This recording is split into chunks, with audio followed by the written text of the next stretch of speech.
Hey guys, before we get into today's show, just a couple quick announcements. This is Kelsey. I'm going to be headlining lots of dates coming up on the road. I'm going to be at the Comics Roadhouse Club at the Mohegan Sun Resort in Uncasville, Connecticut, July 1st through the 3rd. And then I'm going to be headlining DC Comedy Loft in DC, July 8th through the 10th. So many more dates coming up, guys. Go to kelseycook.com for tickets. And you can head over to DelaneyFisher.com for business coaching and business consulting services.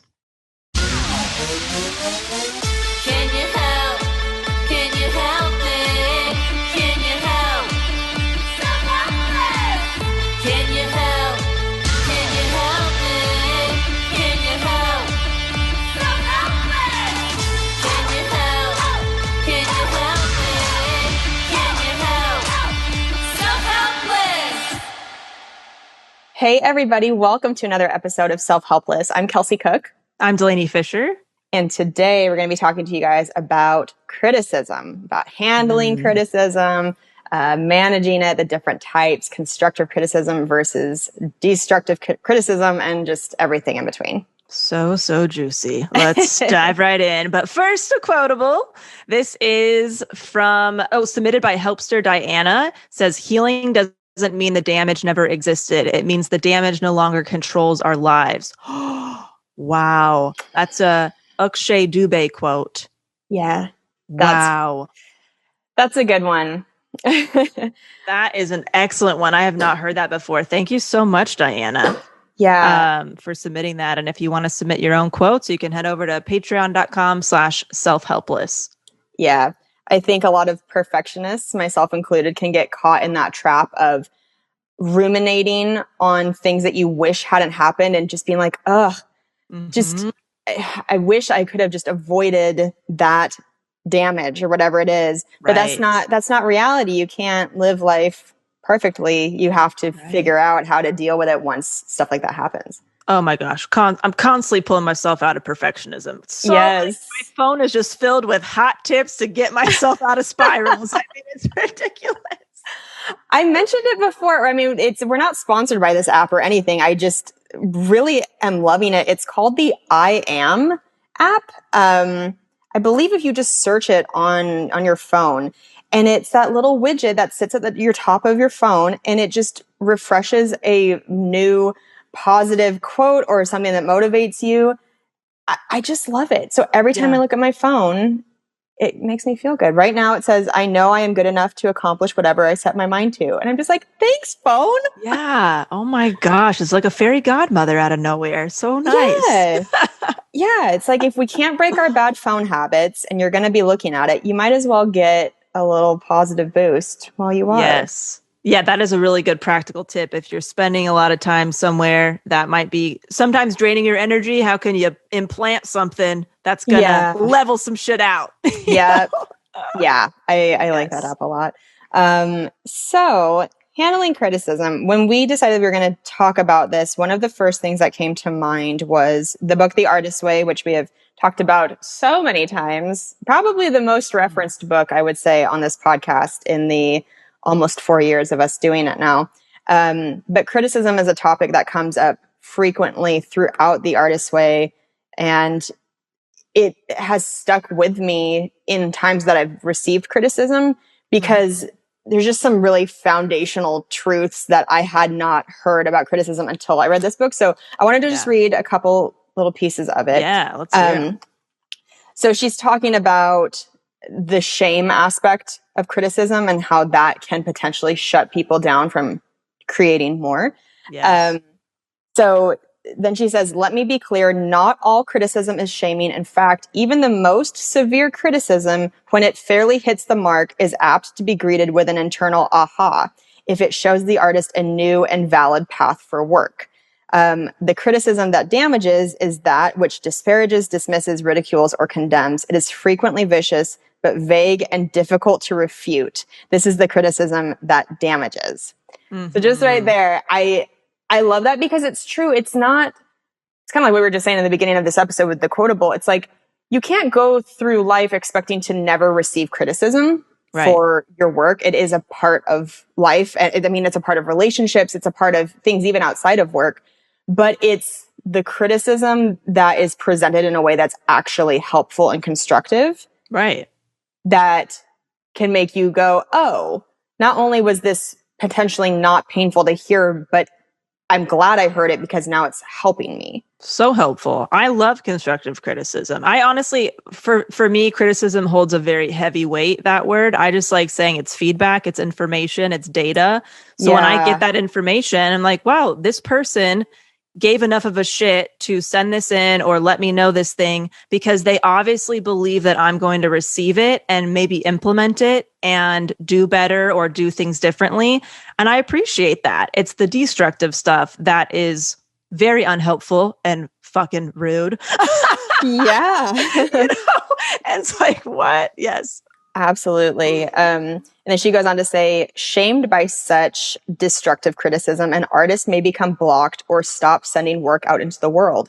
A perfectionist friend, teacher, or critic, like a perfectionist parent who nitpicks at missing commas, can dampen the ardor of a young artist who is just learning to let it rip. Because of this, as artists, we must learn to be very self-protective. Does this mean no criticism? No, it means learning where and when to seek out the right criticism. As artists, we must learn when criticism is appropriate and from whom. Not only the source, but the timing is very important here. A first draft is seldom appropriately shown to any but the most gentle and discerning eye. And I like, again, I think there's so many good nuggets in this because it's true. I think the longer you're doing your craft or whatever it is you're working on, you learn who in your life you can show a first draft of something to. Oh, yeah. Oh, yeah.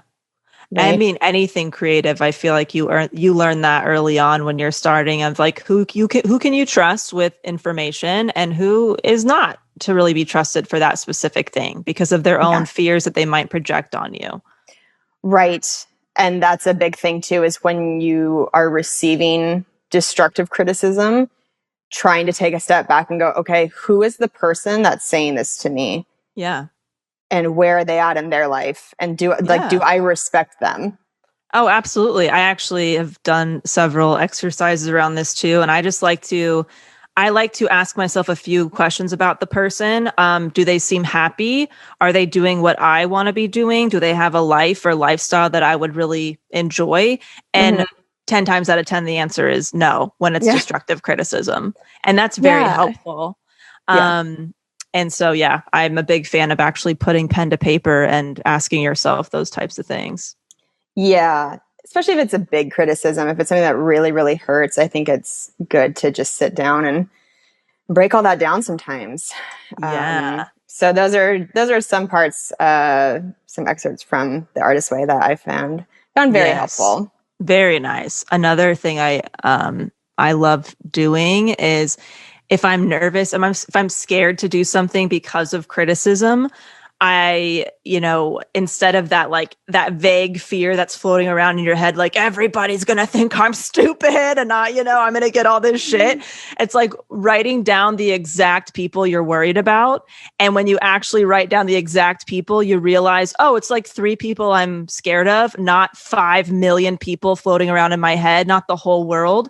And then looking at that list saying, Yeah. okay, what's a solution for each person on this list? Can I have a conversation with one of them saying, maybe I say, I'm trying this new thing. I'm a little nervous. Like Yeah. open them up to support you. Or am I going to share this thing on social media that I'm scared about? Can I just hide it from this person so I don't feel that pressure? Like Yeah. actually making it tangible and realistic versus just being so afraid and it kind of just piles on when you don't actually extract it like from yourself. Yeah.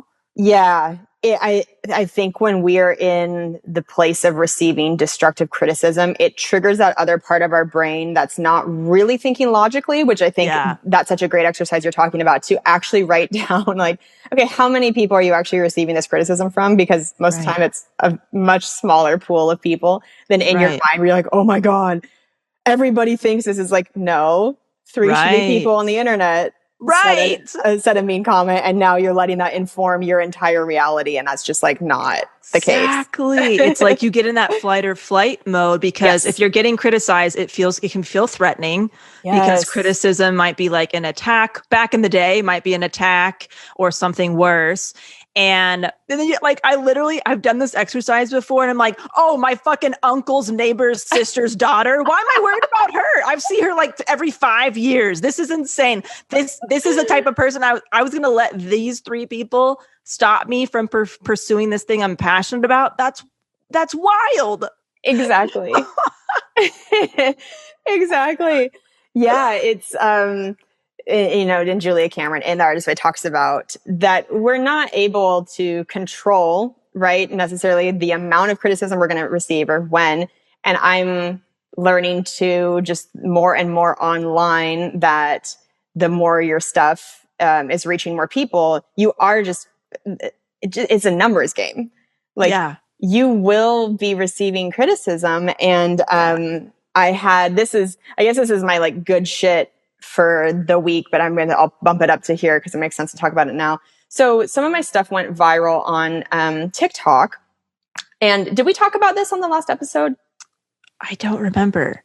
Was it the Tinkle Gang stuff? No. Okay, that was different. Okay, yeah. So no, we haven't talked about this. So my bit, it's a bit from my album Savor it was like from 3 years ago. It's my Callie Kelly autocorrect, like death by autocorrect bit. Okay. And I posted the clip on Instagram and I posted it on TikTok, and it got on TikTok. It's about to hit 7 million views. Oh, wow. In a week, which is crazy. Yeah. And it's so wonderful. And it's been like an exciting little boost. But at a certain point, I had to, like, the initial comments were fun to look at because it was a lot of people being like, oh my God, this is hilarious. But once something reaches 7 million people, you are dealing with all kinds of crazy. All of it. You're dealing with a lot of people. And I'll get notifications that I'm getting like a bunch of comments, and then I will look and I will realize that it's 2 people that are having a fight. Oh, yeah. Within one of the comment threads. Somebody saying something shitty about the joke, somebody coming to my defense, and then the 2 of them just have a battle royale for the next 72 hours. Oh. It's wild. So it's just the amount of criticism. It resonated a lot with me in the book of like, you're not going to be able to control it. Like you really can't, especially with things online. But who was it? Was it Liz? Liz, yes. Miel. Liz Mealy. Liz Mealy. Oh my gosh, I loved what she said when one of her videos, when we start getting trolls and haters, that means like, oh, it's getting seen. This is great news. I love that approach because it is true. I love it too. Like, listen, you can't avoid it, and the more you get, it just means, well, you're doing something. You're putting yourself out there, and not everybody has to like you or love you for you to do what you love and be successful at it. Right. That's what's great. It's like, everything is subjective, and some people are assholes. Yeah. And that's that. TikTok is funny too because I feel like Instagram is a little bit more personal, right? Whereas TikTok is just this like very open form. It's almost like watching TV. I think people feel like they're watching TV rather than understanding that it's actual creators. I mean, I've joked that TikTok is like my new favorite TV show because you feel like you're watching a show. But people will just leave like such savage comments, and then you click on their profile and they're following you. And you're like, gosh, why are you following me if you hate me? Right. Oh my gosh. Okay. Going off of that, I don't know what conversation I was in with somebody not too long ago, more of like an acquaintance situation where somebody talked about that they follow people they hate. Like there's something called hate follows, where you follow them because they drive you nuts and you hate everything about them, and you want to for some reason have that in your life. And of course you can envision my response to that. Sure. I'll leave it out. But I was just like, ooh, fucking gross. Like, why? Gross. Like, why would you? Why? I mean, Why? that is actively feeding such a dark part of yourself. Right. And also, like, you're following somebody so you can be mean to them, or you can encourage other people to be mean to them. Like, go fuck yourself. I'm sorry. I feel like I've been real nice for the past 4 years when it comes to this stuff. And I'm like done with it. I'm over it because I see like the damage it can do if Yeah, it's somebody horrible. is new to something, or like they finally got the courage to do something and then they're met with something like this. It's like, the mindset you have to even go, be in to step forward. And I'm just tired of people getting bullied around this stuff. The online bullying shit is so real. Yeah, It's so real. And it really fucking, I mean, people, there's documentaries about people taking their lives from online bullying. I mean, it's horrific. it's horrific. And yeah, it feeds off of each other. The people who are doing that are then Right. feeling validated, like that this is a thing. The fact that there's even a Right. term for it called hate following, that's Didn't know it was a thing. yeah. Not happy about that. Yeah. No. Yeah. But yeah, that's TikTok makes you realize things that you didn't otherwise, like I guess the hate following stuff, where Right. it's one thing to get shitty comments, but it's so interesting to me to then see who said it and be like, wait, They why are want you? more. Yeah. Yeah. Interesting. Why it's Wild West out there, guys. Wild West on TikTok, man. It's like careful what you wish for. I just hit 330,000 followers on TikTok, which is the most I've ever had on any platform. And you're like, this is so exciting. I hope this translates into like people coming out to live shows. And but yeah, I have to kind of not look at comments for the most part. Which is it's a bummer, It's kind of a bummer. You have to like limit that. And yeah, just an unfortunate part of this territory. If you are doing anything where you are putting yourself out there, you are stepping forward and being courageous about something, it's going to happen, whether it's on the internet or by a family member or a friend or an acquaintance. Yeah. And yeah. So should we talk about a couple of the differences here and some hot tips? Yes, please. Okay. So just to kind of go over, just an overview, constructive criticism is designed to point out your mistakes, but also show you where and how improvements can be made. So this is like the good shit. Constructive criticism should be viewed as useful feedback that can help you improve yourself rather than put you down. When criticism is constructive, it is usually easier to accept, even if it still hurts a little. Yeah. Absolutely. Yeah. And then destructive criticism. This is the mean shit or negative criticism. We just swipe this out and call it mean shit. Mean shit. Yes. When someone is giving destructive criticism, it can hurt your pride and have negative effects on your self-esteem and confidence. Destructive criticism is often just thoughtlessness by another person, but it can also be deliberately malicious and hurtful. Destructive criticism can, in some cases, lead to anger and or aggression. Yeah. Mm-hmm. Mm-hmm. Yeah. Because it's like somebody took a shit on top of your head. Yeah. And then you're like, well, what the fuck do I do now? I'm just walking around with shit on me. Like, how do I clean this shit? How do I clean this shit off me? There's no direction. It's lacking that aha moment that Julia Cameron talks about, where it's like, oh, okay, you said this thing and now I'm going to take it and use it to improve. It's just somebody trying to make you feel bad. Right, exactly. And it's interesting because even like reading comments online or whatever you might be reading, you can tell what's constructive and what isn't. And the thing is, the people who are leaving destructive criticism, most people are like, ooh, that person's got something going on. Like, I don't know if there's enough awareness with somebody leaving destructive criticism to know that it's very transparent that what they're doing is just attacking somebody for the sake of attacking. And there's no weight in it. And to me, when I see that stuff, it makes that person look bad. It doesn't make the person they're criticizing look bad in my eyes. It's like, wow, that person's going through a lot of pain and hurt, and this is the outlet they have chosen. And I know for me personally, we've been doing the podcast for 4 years. We've been in the public space, all of us in some capacity.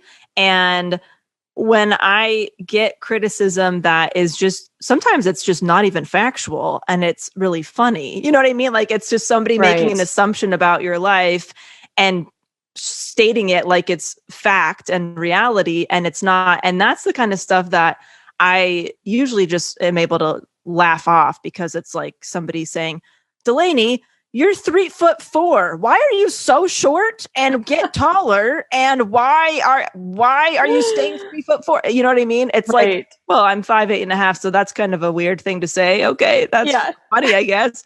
Right. Oh, that's such a good analogy. That's a great way to look at it. Where it's like that's not even it's just not even true. But it's not even true. You don't even know me, and you're just saying something like my life, and it's very weird. Are you really 5'8.5"? Yeah. You're tall. Yeah. Thank you. No, I know you're like taller than me, but I'm a pretty tall lady. To hear it in numbers, I'm like, damn. Yeah. And I've been tall since I was younger too. So I was always like towering over people. Really? Yeah. Oh my gosh, I was the opposite. We used to have a running joke with my friends and I in middle school that, because you remember taking like sports photos as a team? Yes. So it always looked like I was like the coach's daughter that they let sneak into the photo. You was in the front row. I was always in the back. I always just looked like significantly shorter and smaller than everybody else. And I was always just like, Coach Hilliard, like really, like get your kid out of here, man. Like what is going on? Oh my gosh, dude. That is so funny. I don't know if you experienced this, Kels, but like any criticism that I might get, it might be like kind of mean, but a part of me believes it, so it hits me so much harder. Where like, let's say somebody calling me 3'4", it's like, that's hilarious because everybody can see I'm 5'8.5", whatever. Right. But if somebody says something like really mean, in a different respect, I'm trying to like think of, examples, but, and if I'm like, oh, that's actually something I'm working on and I'm worried about, and does that mean everybody knows that? Like something, Delaney doesn't speak with conviction about this thing, right? That I'm like, oh, I'm actually working on that. And does that mean everybody else thinks like I'm not showing up in a certain way too? Right. So it's weird. Like the way that you feel about yourself is also a huge factor in how criticism affects you. Right? For sure, man. That to me, those are the most damaging times, when it's destructive criticism and it's hitting on something I'm insecure about. Yes. Because that's that effect of, if you get a destructive piece of criticism or you read a mean comment or something online, part of your brain goes, does everybody feel this way? And only this troll is unwell enough to say it into the internet? Right. Like, is this person speaking on behalf of everybody else that is just too nice to actually say what they're thinking, but this is what everybody's thinking? Like, yeah, that shit is tough. Woo. Yeah, that is very tough.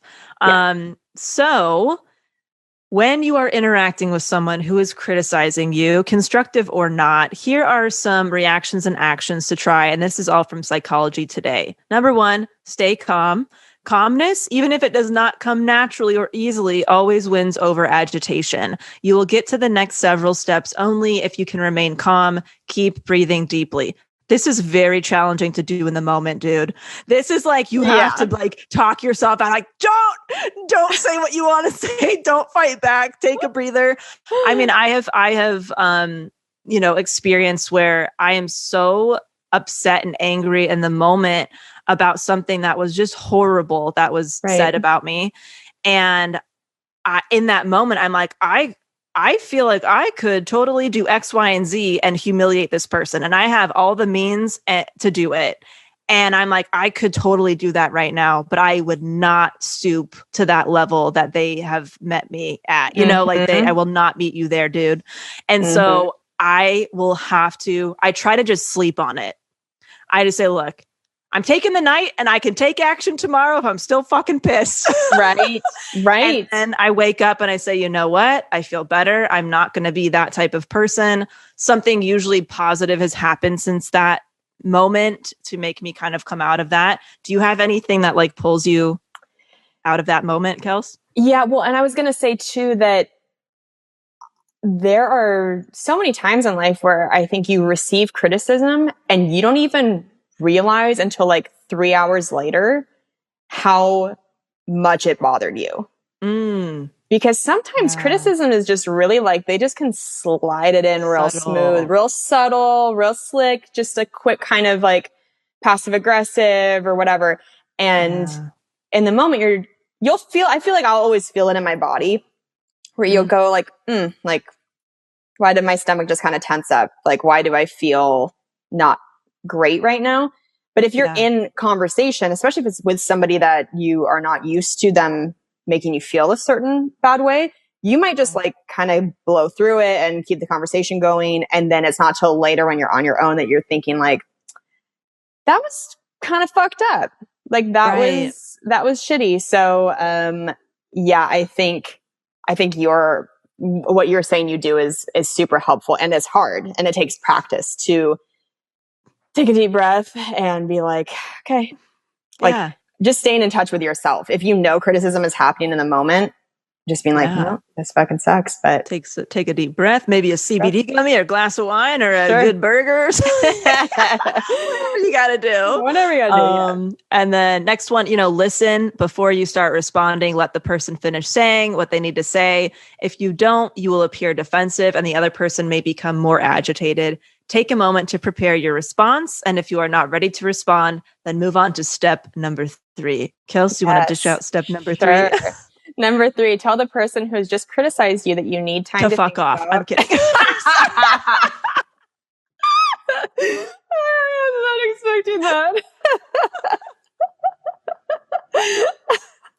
I hear you out and I need you to go fuck yourself. Have a good day. You need time to think about what they have said. This tends to be very helpful because we often feel differently about interactions after this crucial period of time has passed. Just true. Right. Yeah. And that's just a reminder, like, as you're hearing criticism, if it's really fucked up, you don't have to yell and scream back. I mean, you fucking can if you want. It's your life. But also an option is just removing yourself. Right. And just being like, okay, like, I hear you. I'm going to go. I need a minute. I'm going to go take a break. I'll call you tomorrow. Sometimes if it's a really toxic person, I think you can tell in the moment that you're not going to be getting through to them anyway. Right. Especially if they're in whatever headspace that they are to be saying what they're saying to you. Yeah. They're almost like looking for you to come like join them. Like, let's fucking brawl. Like, I feel like that's the energy that some people have where they're like, daring you to confront them. Totally. And sometimes it's just best to remove yourself. It's true. It's like sometimes you have to know when you're about to waste your energy or when you're about to, expel some energy and it will actually resolve something, knowing the difference with that. Yeah. Number 4, keep in mind that there may be something positive going on here and try to identify what that may be and see what you can learn. So yeah, sometimes if it's constructive, I know for me, sometimes I tend to, if I can hear criticism start to happen, I can feel my defenses go up, but I'll have to like be like, okay, is there something that's being said here that is actually helpful? Sometimes the answer is no. Right. So if you are not sure if the feedback has any merit, then consider running it by a trusted coworker or friend who will be honest with you. Pick a person that you trust to speak the truth to you. It is easier to hear the truth from someone who knows you and cares about you. Yeah. That's a great one. Like get a second opinion. Yep. Absolutely. And when you decide to respond, ask for examples. If you are being told that you seem uninvolved, unprepared, inconsiderate, thoughtless, etc., and this doesn't ring true for you, then ask for examples. This gives you something to work with and think about. That is an excellent piece of advice. Please list the examples and if you need to list your own examples too of why that's not your truth too, take some time and like bullet point and write them down and bring them to whatever the discussion might be too. Yeah. That's a really good one. It can also highlight if they are being an asshole without you having to look confrontational. Right. Because if you're like, can you just explain to me? Like, can you give me some examples of what you're talking about? And if they're not able to like really articulate in a meaningful way what they're saying, then you're kind of letting them look bad on their own. Right. Without having to do anything. Right. They're slowly imploding before you. Yes. And this is a tough one, but hear me out. Try to have a bit of empathy for the person talking to you. They might think they are being polite or actually care to help you succeed. Now, this is from Psychology Today, not my own words, because I do believe empathy is super important, but not at the expense of mistreatment. So having empathy for somebody who maybe they said something a little like rash, or that, they didn't communicate properly and it hurt you, and resolving that versus somebody who is abusive, and you can have empathy from them for very fucking far away. Mm-hmm. Yeah. Empathy. Ooh. Slippery slope sometimes. Slippery slope. But yeah, I have a hard time distancing myself from those situations, because it is easy sometimes to look at somebody who is clearly in pain, saying hurtful things, and go, but I know why this is happening, because I know that this happened in their childhood. I know that they went through this X amount of time ago or whatever. Like, it is easy to have empathy for people, but it is so important to not let yourself get fucked over and hurt. Yeah. If you are continuously having, there's all different situations, right? But if you are time and time again having to justify somebody's behavior when they're hurting you by using empathy, and it like, that's, you have to keep track of like, am I doing this over and over for this person? Exactly. And like, have empathy for yourself, first and foremost. And, I just think that having empathy and understanding where they're coming from. And for me, it's like having empathy in the sense that it must be really hard navigating life as this person does. That must feel really painful and challenging. And I have empathy and I wish them the best, but it doesn't mean that I need to continue to surround myself with that. Yeah. And I can remove myself and love them and have empathy from afar. And that is okay. That's being empathetic to them and you. Yeah. Having empathy for yourself. What a great way to put it.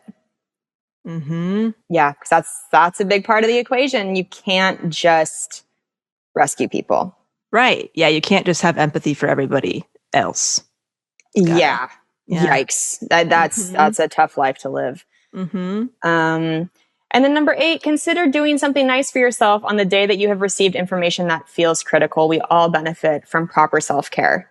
Couldn't agree more. Oh, yes. Couldn't agree more. I think, and that's a big part of Artist Way too, is really treating yourself, especially in those moments. Like, think about your inner child, your child self. That's, all of that self-help work is like, talk to your inner child and be like, I'm sorry that hurt today. Like, that fucking sucked to hear. Let's go get some ice cream. Right. Yeah. And I think, checking in, like, why am I feeling hurt or defensive about something too? Like, if you are receiving criticism, because for me, like, going back to what we talked about, where maybe they're saying kind of something mean, but it hits us because we're like insecure about that thing. And well, if I'm insecure about that thing, what can help me improve upon that so something like this in the future won't affect me as much? Do I want to, have this conversation with somebody? Do I want to take a class and improve this skill set? Do I want to do this thing? And then I feel like you're slowly building your wall up in a good way of being able to have those things bounce right off of you. Yeah, definitely. Is there a time in particular that you can think of that you received destructive criticism, and how you learned from it, how you handled it? Yeah, I think for me, what really stands out, because I don't feel like I've ever a lot of these tips are like handling or dealing with something really face to face. Yeah. And for me, I think a lot of the stuff I'm thinking about has really happened on the internet. Like Yeah. the internets and the trolls and the messages and that kind of stuff. And for me, it was basically like, okay, when I was on social media, I was like, I don't want to give anybody visibility or a platform if they're going to say something hateful about me or somebody else that might be following me or somebody in the Yeah. comments. And so having a zero tolerance policy for that, whether that means they get deleted and blocked, they get restricted or removed some way, that kind of no tolerance policy. Or am I going to post something and like, do I want to disable the comments so there's no opportunity for anybody to say anything? Right. So those types of restrictions, and then just really stepping away from a lot of that. Even with self-helpless and stuff, it's like we aren't the one handling anything. We don't see emails, we don't see reviews, we don't see a lot of that stuff. And I think that removal is important for our mental health. I don't know, Kels, if you feel that same way. And Right. it's about We do see, I mean, like right. I go onto iTunes and I look at the reviews. Right. And like we do, our producer does send us emails that are like sweet and positive, or if it's Yes. like constructive criticism, we receive those too. But Exactly. we are no longer the ones that filter Sifting through it. through Yes. and potentially, get hurt by it. Yeah. Right. Yeah. So there's like a filtering process I think is super helpful, because then we have somebody in place to send us like, here's all the nice things people are saying. And then here's the constructive criticism, and let's implement this. And I think that's really nice, because we see the good stuff and we see the important stuff that's going to help us move forward, but we don't see the mean, hateful stuff of people just saying mean things about like our hair or voice or something. You know what I mean? Yeah. You just don't need to know. Like, okay, that's cool. But I think that's been you get enough shit from me about your hair, so you don't need it from listeners. I don't need Susie from Oklahoma telling me about it. Your hair looks so cute lately, by the way. I love it. Yeah. And thank you. This is, oh my gosh, the whole high ponytail. I just wish I would have done this 10 years ago, because it makes me feel like, well, I tried a little bit and it's still like dirty. It's so flattering, and it pulls your whole face up, right? That's like a big focus in my makeup workshops is lifting the face, the appearance. Yeah. Thank you so much. You're welcome. One point, because I want to hear about you, Kels, is I think there's a difference between removing yourself to protect your energy and do quality work versus removing yourself and like staying sheltered and naive about stuff. That's not what I'm about. It's kind right. of about the news or something. It's like I can doom scroll for 24 hours and feel like shit about myself and the planet, or I can set aside 10 minutes a day to go to a trusted source, get the information I need, ask myself, how can I implement or help the situation, and then go back to my day. And that's the same thing I feel about criticism. It's not like sheltering it and not paying attention to anybody. It's really just about if you want to keep doing certain work or doing something, you have to set boundaries. It's a huge boundary. Right. Yeah. So what about you, Kels? Any specific period of time or moment or, piece of thing that you put out into the world that resonates with this topic?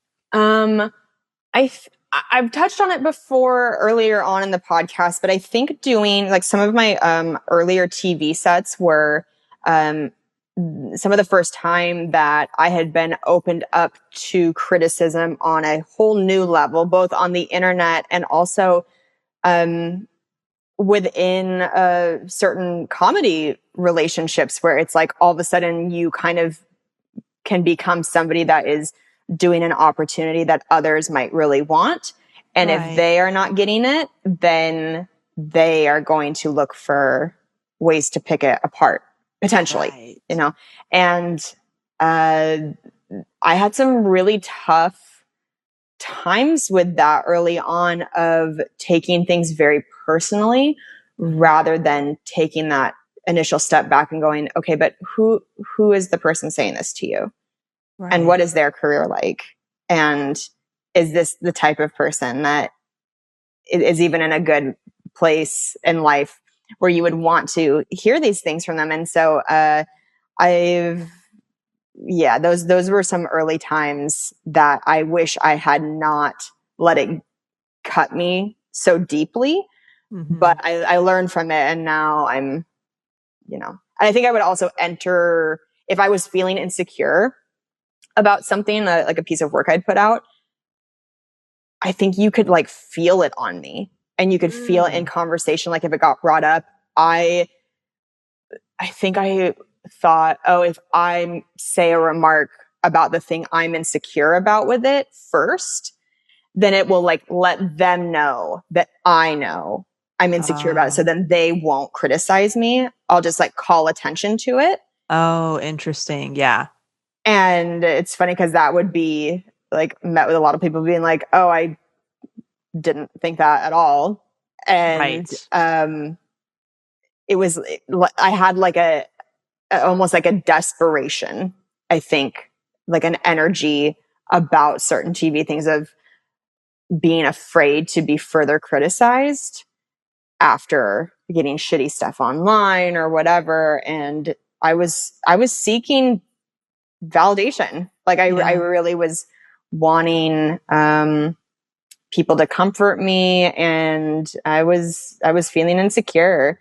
This is a few years back, and I know comics, we still deal with insecurity all the time, but I was much more insecure then, and I'm glad now that I feel better in that way. But I used to really like put a lot of weight into people valuing me and saying nice things to me. I would put a lot of weight in that, and then if they said mean things, that would like really, really take me down, because I didn't have a good enough relationship with myself, I don't think. So the more that you can be your own cheerleader and be proud of yourself and feel secure and confident in yourself, the less you need other people's validation, and the less you will be brought down by other people's criticism, I think. Absolutely. Yeah, absolutely. And another fun thing is like you can write down evidence that like proves the opposite too. Like if you're feeling insecure about something, or somebody said something really mean, think of all the instances where people have said the exact opposite. If that means like screenshotting nice comments you're getting, or keeping it on your phone or on a piece of paper on your desk or in your, a drawer or something that's easily accessible. Like all the nice feedback, all the wonderful results that you've provided people with whatever work that you do, whatever it might be. And that's a really nice thing to just continue to add to and reference and help, kind of pull yourself out of that, one person's shitty comment doesn't mean that the world doesn't want you doing that, right, that you do, know? Yeah. Any quick segments for me? I already said my segment earlier. Oh, we got to do iTunes review first. Oh yeah, go for it. Do you have anything like a last takeaway for anybody who's managing criticism right now in this moment? Good question. I think you need to treat yourself a little bit. I think you need to be kind to yourself, do something that's going to make yourself feel good, and do something that's going to make you feel bonded with yourself. And write out the list, like Delaney said, write out the list of like, who is this person that you're receiving it from? Do you respect them? Try to kind of go to the source. But yeah, absolutely. And know that you're in good company. Anybody who's ever done anything that is courageous or against the grain or new has gotten criticized. For sure. It's all good. For sure. You want to read the iTunes skills? Yeah. So this is from Kara. It's titled Keeping It Real. My name is Kara Brown, or Kara. I'm sorry. I'm not sure, Kara or Kara. And I am from Falmouth, Kentucky. I have never been one to listen to podcasts, but was scrolling through Amazon Music and came across y'all. I was hooked after the first one I listened to. I love that y'all will talk about things that are extremely uncomfortable for most. And us most of the time. Yes. And to be able to give positive, straightforward feedback to your listeners. I hope that one day soon I will be able to see y'all live. Continue to keep it real and wish you all the best. Thank you, Kara or Kara. Thank you so much. What a kind review. Thank you. So nice. Yeah. Feel free to head over to the iTunes and leave a 5-star rating review or whatever else you want to leave. Yes, please. Yeah. It really does help us stay on the charts. So yeah, it's very nice. take a grows the second. community and everything. And Yeah. I think the only segment I'd have is like, I'm just been married for 2 weeks and doing married people shit now. We're doing like, financial planning and stuff. And I'm like, when did we become these people? Yeah, look at you. Very weird. And we've made some investments recently, so that's been interesting. And yeah, that's all I got. I'm just like, I feel married now. I'm doing adulting, and it's very strange. Yeah. But I'm still, in my underwear on the couch doing it. That's great. Yes. Well, we are all so happy for you, and we're excited to see wedding pictures when you have them. Yes, I know. I'm excited to share. I'll let you guys know. All right, guys. We love you. Remember to go to kelseycook.com for tickets. I'm at the Comics Roadhouse at Mohegan Sun in Uncasville, Connecticut. I'm not sure if I'm saying that city right, but that's July 1st through 3rd. I will be at the DC Comedy Loft July 8th through the 10th, and so many more shows coming up. So go to kelseycook.com. Beautiful. You can head over to DelaneyFisher.com for business coaching and consulting information there. Great. All right. Bye, you guys. Love ya. Bye. Thank you. Bye. Thank you so much for listening to the Self-Helpless podcast. You can find our Patreon community, merch, and our individual work at selfhelplesspodcast.com. We'd be thrilled if you shared this episode with a friend, or feel free to post it on Instagram and tag at Self-Helpless Podcast so we can repost you and say thank you.